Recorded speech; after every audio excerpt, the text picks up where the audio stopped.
Ce cher Albert Einstein disait: le hasard, c'est Dieu qui se promène incognito. Et ça tombe bien, parce que dans ce podcast, nous allons nous intéresser à un sujet qui a un lien avec le hasard, ou du moins à ces moments où on se dit il n'y a pas véritablement de hasard, ou qu'est-ce qui se cache derrière le hasard. Et ce sujet, c'est les synchronicités.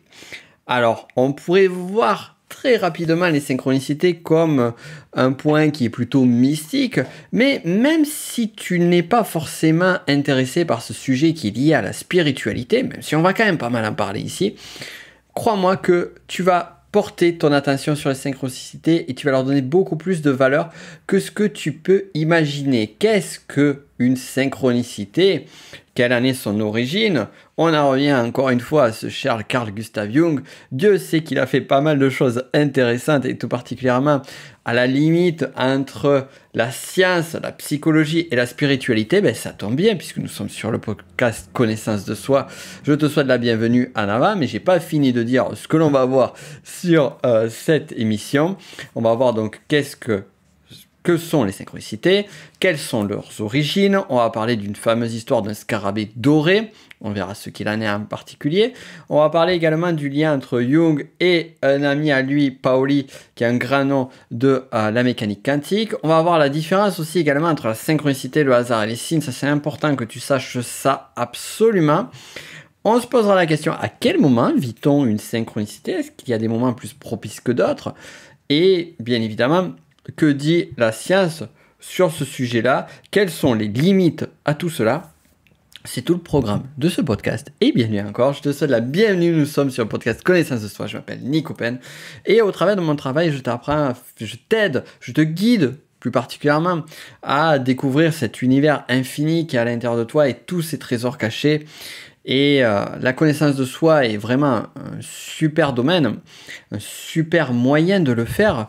Et pourquoi? Quel est le lien? Déjà, on va commencer entre les synchronicités et la connaissance de soi.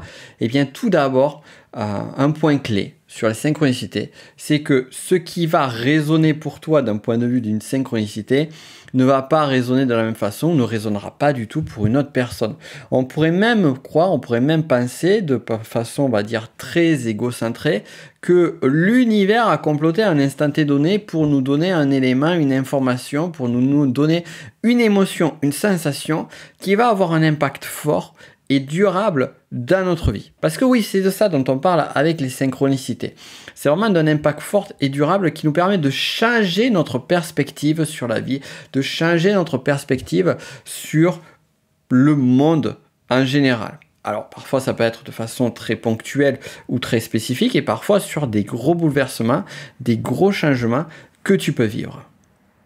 Les synchronicités sont également des moyens justement de trouver la voie qui est juste, de conforter certains choix que l'on a fait, mais également de nous donner des éléments, des informations, une aide qui nous permet de faire les choix suivants. Alors déjà, avant toute chose, avant d'aller plus loin, on pourrait se poser la question, qu'est-ce qu'une synchronicité? Et bien pour te l'expliquer, je vais te l'expliquer par une histoire, et puis même plus particulièrement par l'histoire fondatrice des synchronicités. Alors nous allons donc faire maintenant un voyage dans l'espace et le temps pour nous retrouver dans le cabinet de ce cher Carl Gustav Jung. Nous ne sommes pas seuls, nous sommes même plutôt en observation et il est en train de travailler avec l'une de ses patientes qui est assez perturbée et Jung aussi. Pour différentes raisons. La patiente, justement, parce qu'elle ne voit pas les résultats arriver, et Jung, parce qu'il voit un blocage chez elle qui empêche justement la thérapie d'aller au niveau supérieur.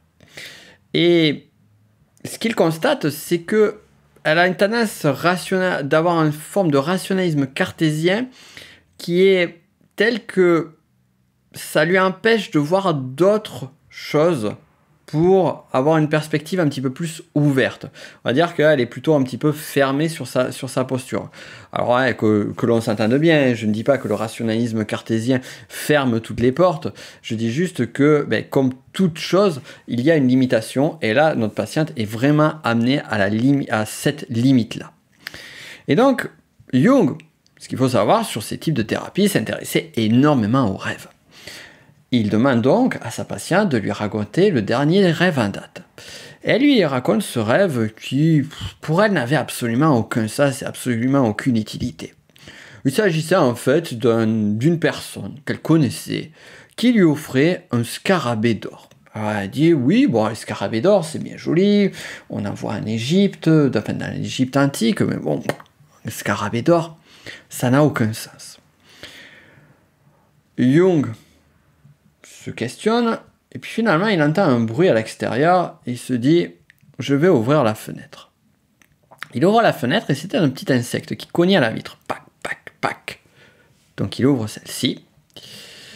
Et, à sa grande surprise, il voit rentrer dans le cabinet ce qui s'appelle une cétoine dorée.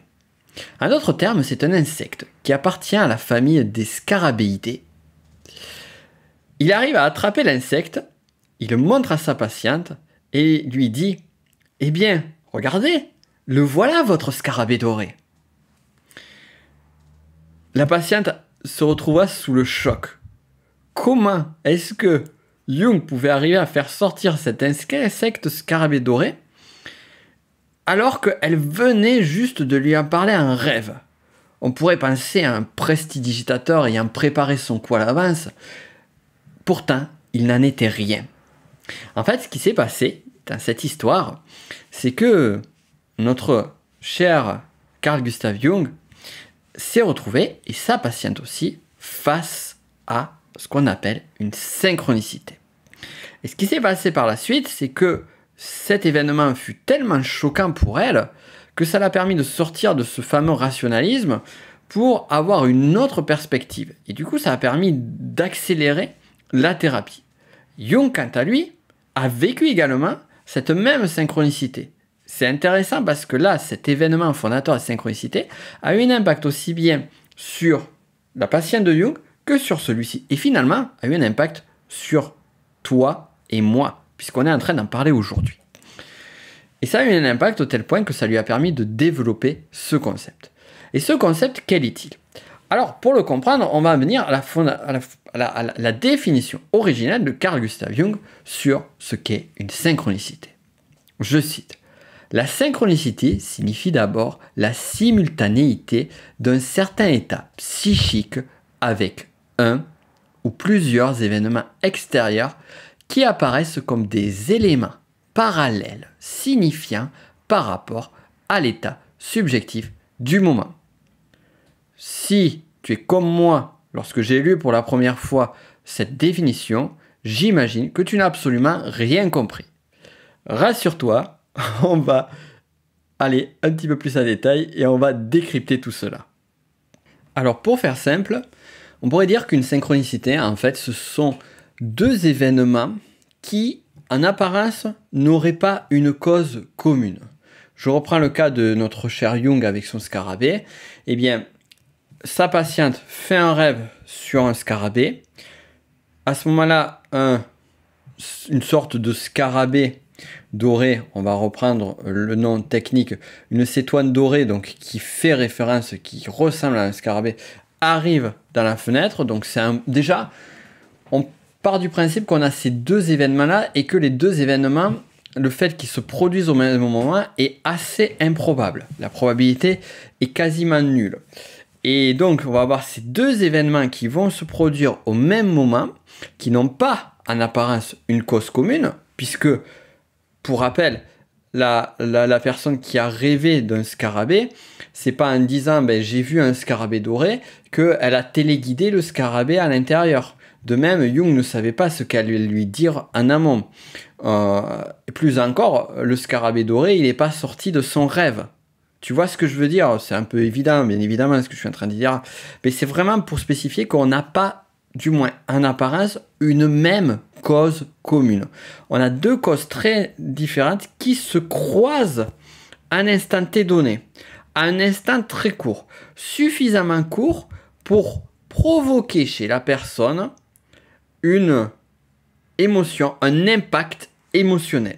Et l'impact émotionnel, il se fait donc, comme je l'ai dit juste en amont, parce que le temps est très court, mais aussi parce que la probabilité que ça arrive, elle est très faible.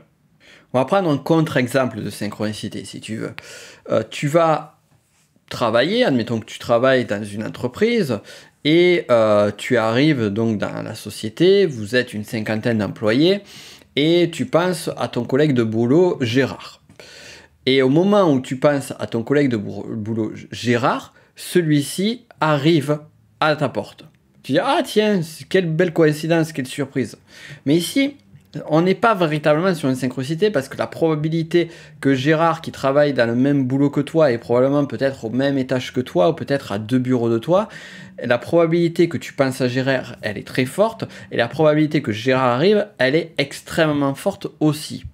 Alors que là, la probabilité, déjà, que la personne se parle d'un rêve avec un scarabée doré, bon voilà, on va dire le point de départ, elle rêve d'un scarabée doré, mais la probabilité qu'au même moment un insecte rentre dans le cabinet de Jung, elle est très faible, et elle est quasiment nulle quand on voit le type du scarabée. Mais là où c'est intéressant, et justement, là où justement je vais parler également aux personnes qui ne sont pas forcément, qui pourraient encore dire, bon ben voilà, il s'agit d'une coïncidence, et moi je suis quelqu'un de rationaliste, et je crois pas à toutes ces choses-là, mais même si, toi qui m'écoutes, si jamais tu es dans ce cas-là, bien sache que la synchronicité va être utile aussi pour toi. Pourquoi ?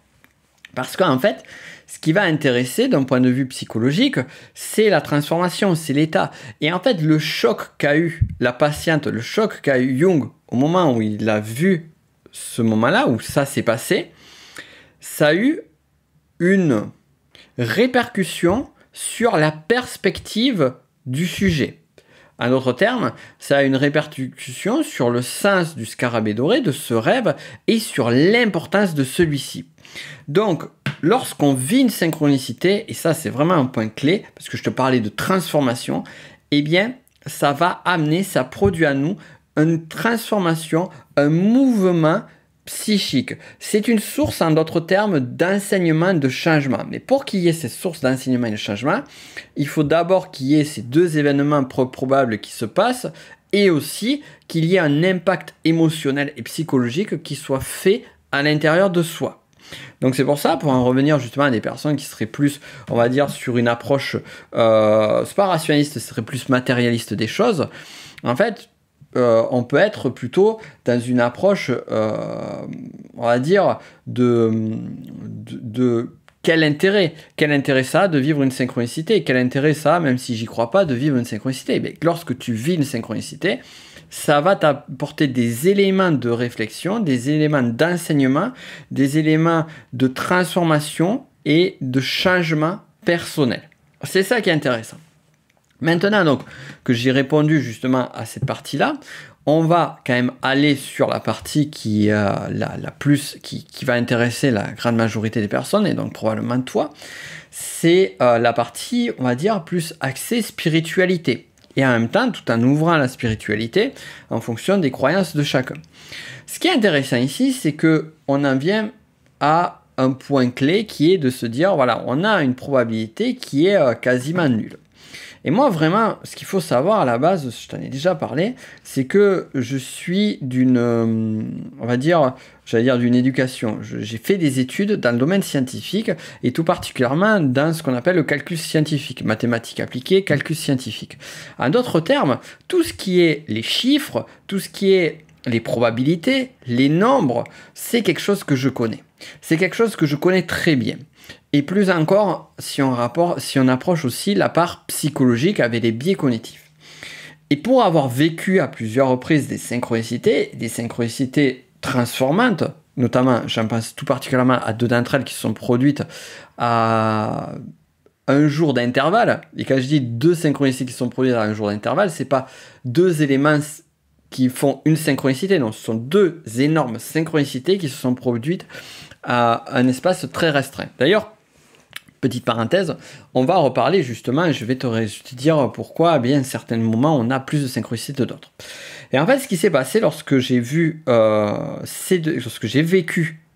vraiment, c'est pas j'ai vu, c'est j'ai vécu, on le vit, c'est vraiment interne, c'est à l'intérieur de soi. Lorsque j'ai vécu ces deux synchronicités, je me dis, mais quelle est la probabilité que ça arrive? Et la probabilité, en fait, elle était quasiment impossible. Et quand ça arrive une fois, que ça se répète une seconde fois, et qu'il m'est arrivé quelques mois plus tard de me dire ah, j'ai un petit doute là-dessus, et à ce moment-là se reproduit une autre synchronicité qui a un lien avec la toute première et qui confirme celle-ci, on se dit bon, on peut être sceptique jusqu'à un certain point, mais quand même là c'est fort, c'est super fort. Et en fait, si je te dis ça, c'est pas pour essayer de te convaincre, parce que je sais que ça, c'est ma perception, c'est ce que j'ai vécu moi. Et c'est ça qui est difficile lorsqu'on vit des approches, et c'est peut-être ton cas, et ça t'aidera peut-être justement ce que je vais te dire là par rapport à d'autres personnes qui peuvent être un petit peu sceptiques. Et parce que je parle aussi à ces personnes-là, c'est aussi pour ça que je me permets d'être un petit peu plus, de passer un peu plus de temps sur ce sujet-là. C'est que, en fait, ce que l'on vit, on va le vivre soi. Et on a beau le dire à une personne, on a beau expliquer des histoires exceptionnelles, on va avoir des personnes face à nous qui vont avoir tendance à rationaliser oui, mais ceci, oui, mais cela. Et c'est vrai que dans des fois, eh bien, on peut arriver à rationaliser ou à trouver une réponse qui peut sembler, pour un matérialiste, qui peut sembler répondre à ça, ça, ça, ça. Sauf que lorsqu'on vit la chose, eh bien, c'est pas pareil. Et écouter quelqu'un qui nous raconte une expérience de synchronicité et vivre une expérience de synchronicité, ou une expérience, on va dire, spirituelle, quelle qu'elle soit, eh bien, ce sont deux choses radicalement différentes. Et là, on en vient également à un point clé, qui est la perception cognitive d'un événement. Par exemple, une personne nous raconte quelque chose, eh bien, si elle nous le raconte, on peut le vivre intellectuellement, mentalement, voire émotionnellement. Mais ça ne sera jamais aussi fort que la perception, on va dire, émotionnelle et incarnée d'un événement. Et si je t'évoque cela, c'est spécifiquement pour parler d'un point particulier des synchronicités, c'est que celles-ci sont très personnelles. Et comme on l'a vu sur l'exemple de Jung avec le scarabée, eh bien, on a un élément qui est très personnel, qui est le rêve de cette patiente, et le scarabée qui arrive à l'instant T donné. Maintenant, si quelqu'un te parle à un moment donné d'un rêve qu'il ou elle a fait, te dit, ben voilà, j'ai fait un rêve où j'ai vu un cygne, l'oiseau cette fois-ci, un cygne qui avait une petite couleur rosâtre sur une aile. Et que toi, après, peut-être quelques jours plus tard, tu vois un cygne avec une couleur un peu rosée sur l'aile. Ça peut être très fort. Ça peut être une synchronicité pour toi. Comme ça peut ne pas l'être. Et ce qui va avoir vraiment, qui va vraiment faire la différence, c'est l'impact émotionnel et l'impact psychologique que va produire cet événement pour toi. C'est pour ça que lorsqu'on parle, si on en revient au cas de Gérard qui passe devant notre bureau, on est étonné, on est surpris sur le moment. On dit, ah tiens, c'est marrant, justement, je pensais à toi. Mais après, il n'y a rien qui va se passer. Alors que sur une synchronicité, on va avoir un impact émotionnel qui va être tellement fort que ça va amener une source d'enseignement et de changement. Si à un moment donné, tu vis quelque chose, tu vis une forme de coïncidence très forte et que cette coïncidence ne provoque absolument rien par la suite, alors là, ce n'est pas une synchronicité. Ça peut être un signe, peut-être un signe du destin, un clin d'œil de l'univers ou autre, ça peut être un pur hasard, mais ce n'est pas une synchronicité dans la définition telle qu'elle a été définie par Jung. Et nous, ce qui nous intéresse, c'est justement cette source de changement, cette source de transformation que fait la synchronicité. Autre point, justement, puisqu'on est dans ce sujet-là, différence entre synchronicité et une forme de hasard, on l'a vu un petit peu avec le cas de Gérard, mais aussi parfois certains vont dire « Ah, mais je vois sans arrêt des heures miroirs ou des heures jumelles, 11h11, 22h22 et autres. J'ai des synchronicités toute la journée. » Alors, que l'on soit clair ici, ceci n'est pas une synchronicité. Pourquoi? Parce que si à un moment donné je vois marqué 11h11, et qu'il n'y a pas quelque chose à côté qui rentre en résonance et qui fait un impact fort émotionnel et qui encore plus me fait une source d'enseignement, si je vois juste ça comme un petit clin d'œil de l'univers ou autre, ou une simple coïncidence qui peut arriver, ça va pas avoir de véritable impact. En fait, un signe, c'est juste quelque chose qui va arriver à un instant T donné, qui va être glissé par l'univers et qui va nous signaler ou nous amener dans une direction donnée. Mais lorsqu'on a un 11h11, par exemple, si on prend ces heures miroirs ou heures jumelles, lorsqu'on a 11h11 qui arrive à un instant T donné, je regarde mon téléphone, ah tiens, comme par hasard, je regarde mon téléphone et comme par hasard, il est 11h11, bien, là, on n'est pas dans la définition de la synchronicité. C'est-à-dire, pour rappel, le point de base de la synchronicité, je vais reciter Jung, c'est la simultanéité d'un certain état psychique avec un ou plusieurs éléments extérieurs. Et là, il est où le rêve du scarabée? Il est où cet événement, cette chose-là qui est simultanée au 11h11 et cohérente? Donc tu vois, c'est assez différent. Je ne dis pas que les signes ne sont pas importants, je ne dis pas que les signes n'ont pas un sens en termes de spiritualité, je dis juste que c'est tout autre chose et que la synchronicité, c'est beaucoup plus fort. Et on en vient vraiment à ce point clé, c'est la causalité. Et la causalité, elle nous amène justement au domaine de la science.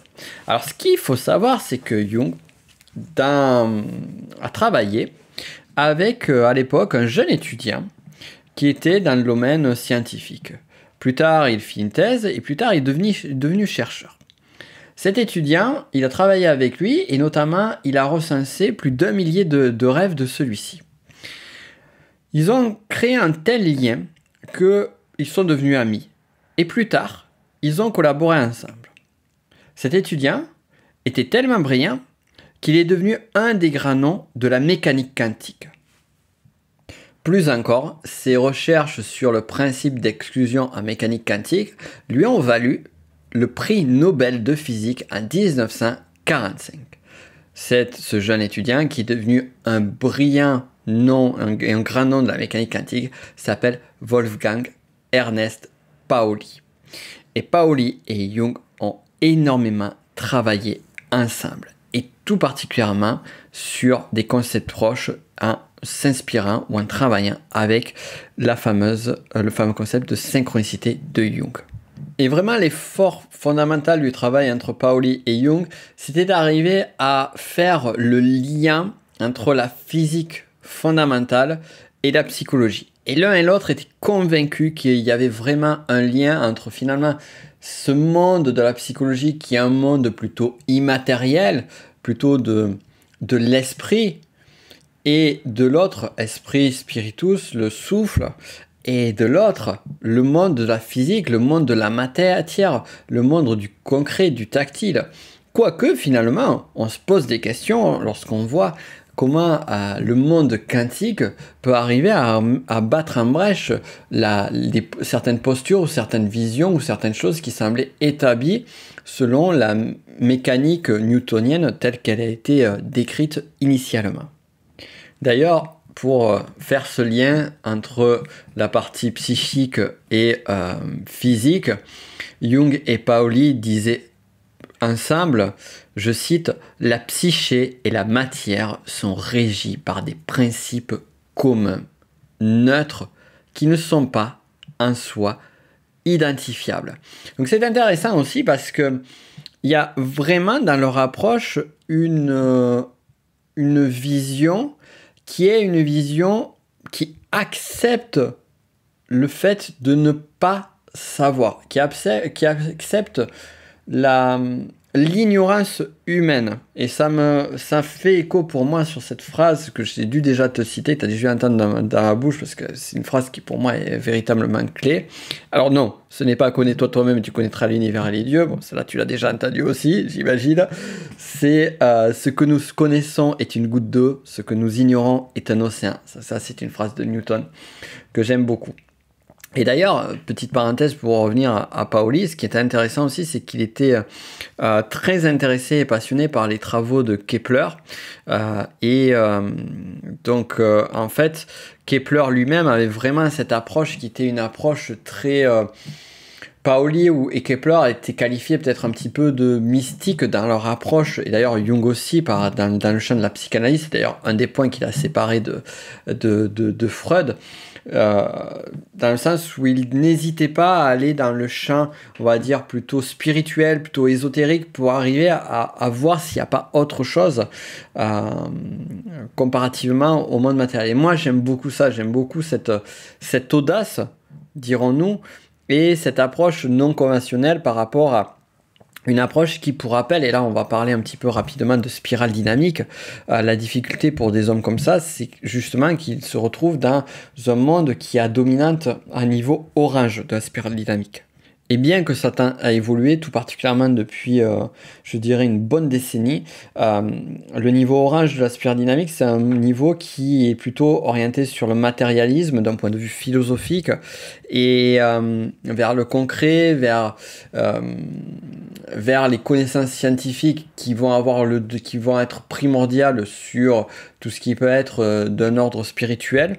Et je simplifie véritablement. Et donc du coup, c'est pas évident. C'est pas évident pour des hommes comme ça d'apporter des visions un petit peu innovantes. Je t'invite également à voir aussi un commentaire, justement, on parlait de spirale dynamique, à voir donc le premier lien qui est en description. Comme ça, tu pourras avoir plus d'infos sur la spirale dynamique, sur l'énéagramme, et aussi... Surtout parce que là, vraiment, ça rejoint et j'en parle beaucoup plus en détail sur connexion à l'invisible, comment se connecter à l'invisible, comment développer ses capacités spirituelles. Tu verras, c'est le premier lien qui est en description. Tu trouveras très facilement. Je me fais pas de soucis là-dessus parce que justement, là, on va beaucoup plus en profondeur sur l'utilisation de synchronicité et de toutes ces approches-là. Allez, on revient à Paoli qui nous disait que, je cite, « Il serait... beaucoup plus satisfaisant si la physique et la psyché pouvaient être vues comme des aspects complémentaires de la même réalité. » Et d'ailleurs, Jung avait fait un premier diagramme qu'il avait proposé à Paoli. Et sur ce diagramme-là, qui après a été modifié par Paoli, donc je vais vraiment te donner plutôt la version finale de celui-ci, ou du moins te la citer. Mais pour cela, je vais te reparler, je ne sais pas si tu te rappelles, on en avait parlé sur le travail sur les profils psychologiques de Jung, sur les fonctions cognitives, sur introversion, extraversion. Regarde sur les anciens podcasts. Introversion, extraversion, c'était le premier. Puis après, on avait eu les 8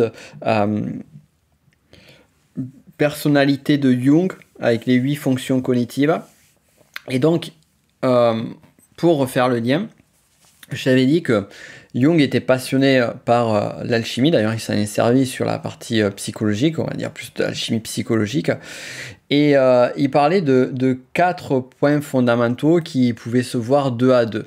Et ceci, c'était en alchimie, on avait le sec et l'humide, donc qui étaient plus ou moins antagonistes. Et de l'autre côté, le chaud et le froid. Et cette répartition en 4 avec 2 à 2, 2 opposés, Jung l'a utilisé beaucoup. Il a utilisé là-dessus, si je te cite ça, en alchimie, c'était à l'époque, pour te préciser, les 4 fonctions qu'on avait qui étaient la sensation et l'intuition qui étaient 2 à 2, et de l'autre côté, la pensée et le sentiment qui étaient 2 à 2. Et il a proposé un diagramme qui semblait être cohérent justement dans le même sens, où 2 à 2, comme on avait mis le chaud et le froid d'un côté, on aurait pu mettre 2 à 2, 2 concepts plutôt liés à ce qui va se passer d'un point de vue des événements et en lien avec la psychologie, et 2 à 2, des lois qui seraient en lien avec la physique. Et donc ces lois en lien avec la physique, 2 à 2, et donc ça nous fait le fameux 4, ça serait d'un côté le continuum espace-temps, qui est en relation, je ne dis pas dire opposition, mais en complémentarité à l'énergie et la conservation d'énergie. Donc ça, c'est plus Paoli qui a amené ça. Donc un peu comme si on reprend l'alchimie, on avait chaud-froid. D'un côté, chaud, ça pourrait être l'équivalent, ce serait énergie. De l'autre, froid, ça serait le continuum espace-temps. Donc on a ces 2 à 2 qui vraiment se complètent et à eux deux permettent justement de poser les bases, parce que c'est vraiment un socle de base, les bases fondamentales pour comprendre le monde physique. Donc, ils prennent ce postulat-là, Paoli explique ce postulat-là, et Jung, de son côté, apporte le complémentaire, donc qui a 2 à 2, qui serait d'un côté la causalité et son parallèle, la synchronicité. Je vais aller plus en détail. Donc, on revient. On a finalement notre base de 4 points, puisque finalement, pour poser les bases, il nous faut 4 points. On a 2 à 2, l'énergie, la conservation d'énergie et le continuum espace-temps de l'autre. Et de l'autre côté, on a causalité, synchronicité. Nous, maintenant, ce qui nous intéresse, c'est causalité et synchronicité. Qu'est-ce qu'une causalité? Et la causalité, c'est tout simplement l'idée que à toute cause vient sa conséquence. Il y a un événement qui est arrivé, et donc il va se produire après un autre événement qui sera sa conséquence. Et à chaque fois, on peut descendre, donc cette conséquence-là va être la cause d'autres conséquences, et ainsi de suite. Et de même, on peut prendre un événement à l'arrivée. Admettons que, voilà, on arrive, on rentre à la cuisine, et on voit que le verre est cassé par terre, et on va remonter jusqu'aux causes. Pourquoi le verre est cassé par terre? Mais justement parce qu'il est rentré en contact au sol. Donc le verre s'est brisé. Pourquoi il est rentré en contact au sol? Parce qu'il a fait une chute. Pourquoi il a fait une chute? Parce qu'il était sur la table. Pourquoi il est tombé de la table? Parce que peut-être le chat a, forcément, c'est toujours la faute des chats, le chat a fait tomber le verre. Pourquoi le chat était sur la table? Parce qu'à un moment donné, il est rentré dans la cuisine. Donc là, on voit que les choses sont logiques. Une cause amène une conséquence.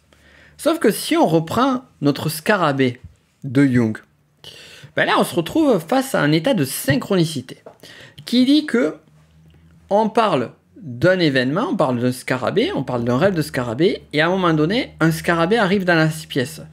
Et ces deux événements-là, c'est ça qui est fou avec les synchronicités, ont un sens, vont avoir une conséquence commune, qui est la production d'un état émotionnel et psychique chez la personne, sauf que les deux causes sont indépendantes.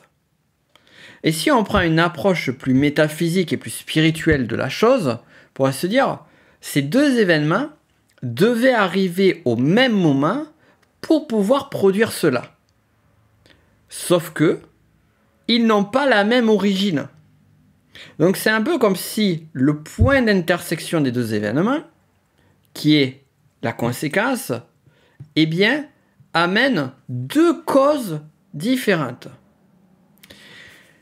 Et là, ça pose question. Là, ça pose véritablement question. Parce que ça nous met en perspective et ça remet en question justement la notion de tout événement, toute conséquence a une seule et unique cause. Et c'est intéressant parce que lorsque on voit le domaine de la mécanique quantique, et là tout particulièrement si on prend la fameuse expérience de pensée du chat de Schrödinger, qui est, je le concède, assez difficile à cerner au départ, bon, après une fois qu'on a compris les concepts, mais ça permet de comprendre un petit peu mieux les principes de la mécanique quantique, qui parle de superposition des états. Et que selon la mécanique quantique, on a une superposition des états, on met un chat dans une boîte, on met une particule qui, par son déplacement ou dans son déplacement d'une façon ou d'une autre, va déclencher l'ouverture d'une fiole qui recèle en elle un poison mortel. Selon que cette particule va être dans un état ou dans l'autre, elle va déclencher le poison ou elle ne va pas le déclencher. Si elle déclenche le poison, le chat meurt. Si elle ne déclenche pas le poison, le chat est vivant. On met le chat dans la boîte, on attend. Et lorsqu'on ouvre la boîte, à un moment donné, eh bien, on va savoir si le chat il est mort ou il est vivant. Pour se dire, ben là c'est logique. Une cause amène une conséquence.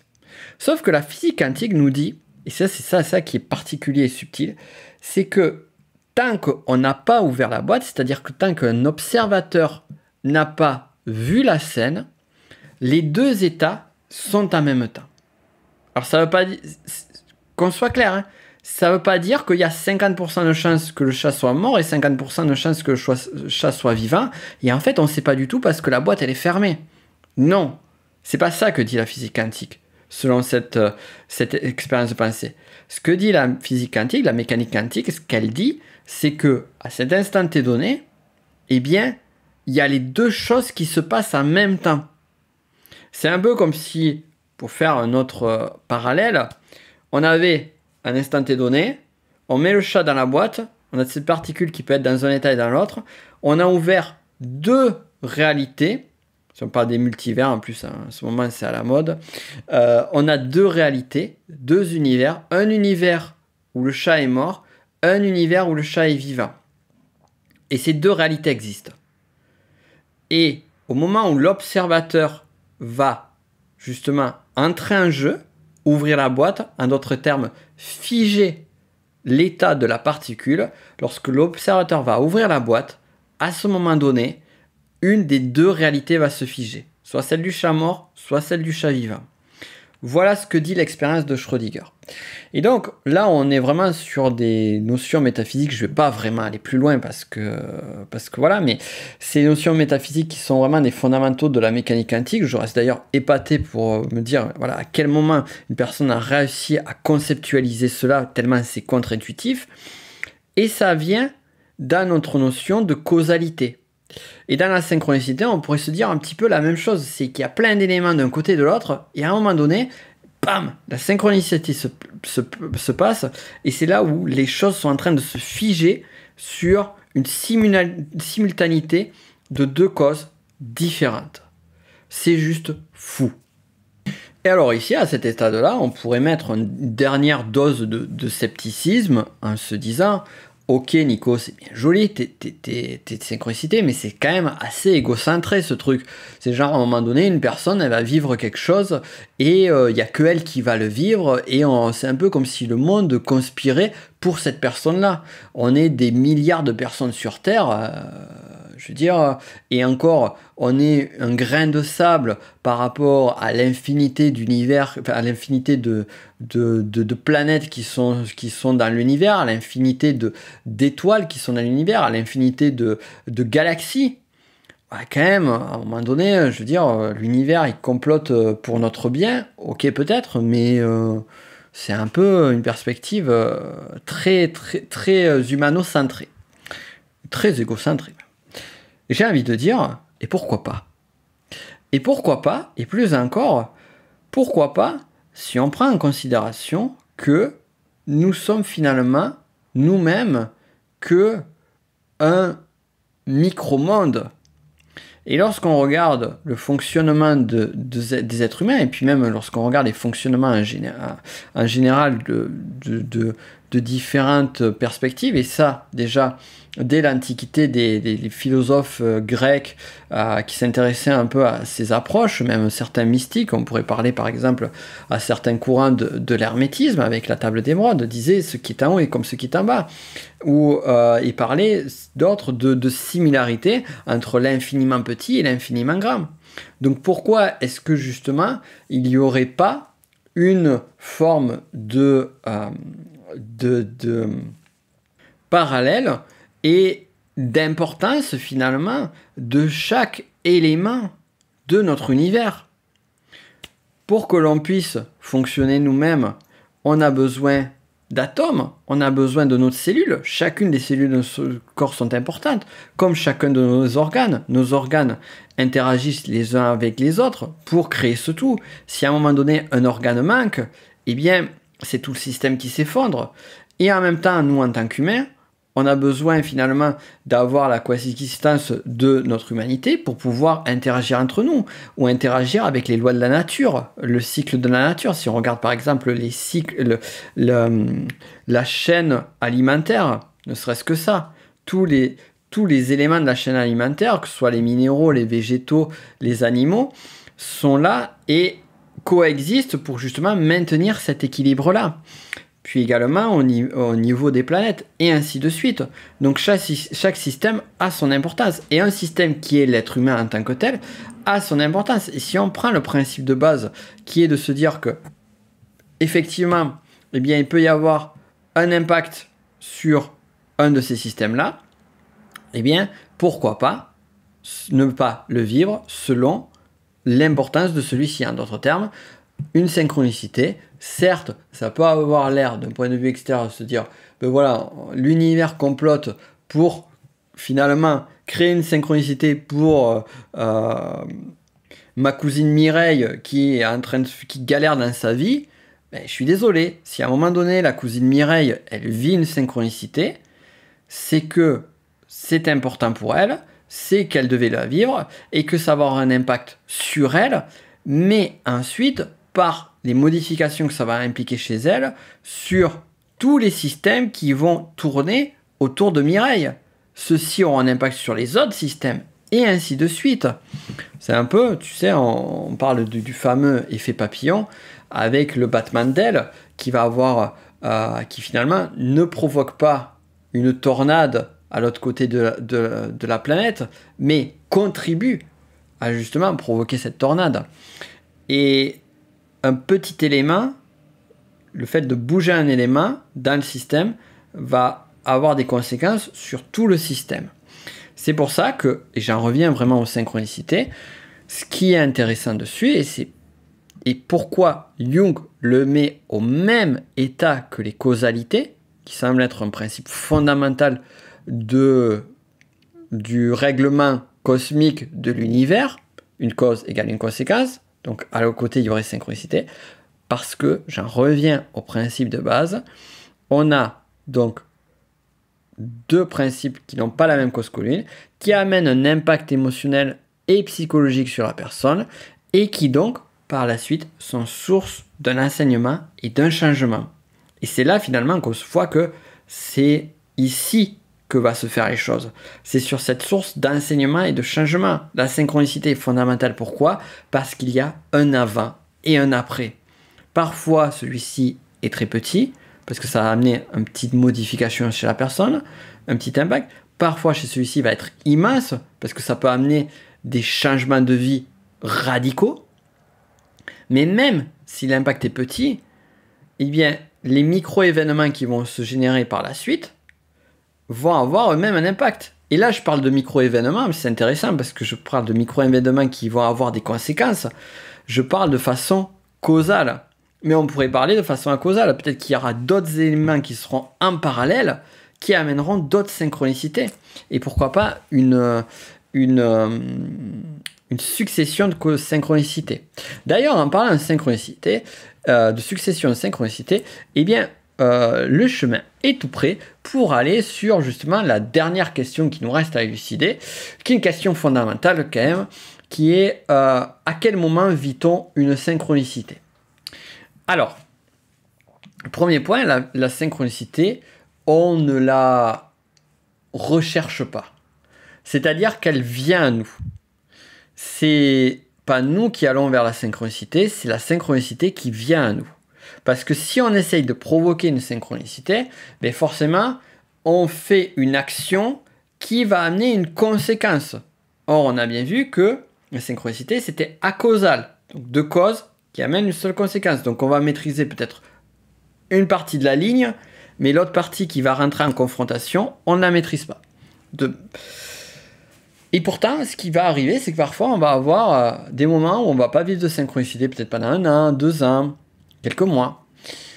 Et d'autres moments, on va vivre, comme je te l'ai expliqué sur mon cas en particulier, 2 synchronicités d'affilée à l'espace de 24 heures.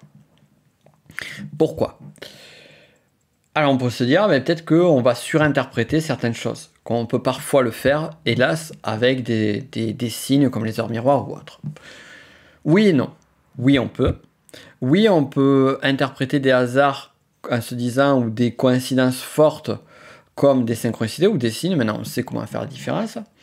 Seulement, garde toujours ceci en tête. Un impact émotionnel et psychologique avec une source de changement et d'enseignement derrière. S'il n'y a pas une source de changement et d'enseignement derrière, ce n'est pas une synchronicité. Donc déjà, ça permet de vraiment répondre à ce doute-là, si tu peux l'avoir à l'instant donné. Est-ce que je vis une synchronicité ou pas ? Est-ce que ça a été impactant ? Oui, non. Est-ce que j'en tire quelque chose ? Oui, non. Alors parfois, on ne va pas en tirer quelque chose de suite. Mais à un instant donné, est-ce qu'il y a un process qui se fait suite à cet événement-là ? Donc voilà, là déjà on sait ce qu'est une synchronicité. Et la question c'est comment ça se fait qu'à un moment donné, je vis plusieurs synchronicités en même temps? Bien en fait, c'est très simple. On a vu que les synchronicités, ça amène un changement.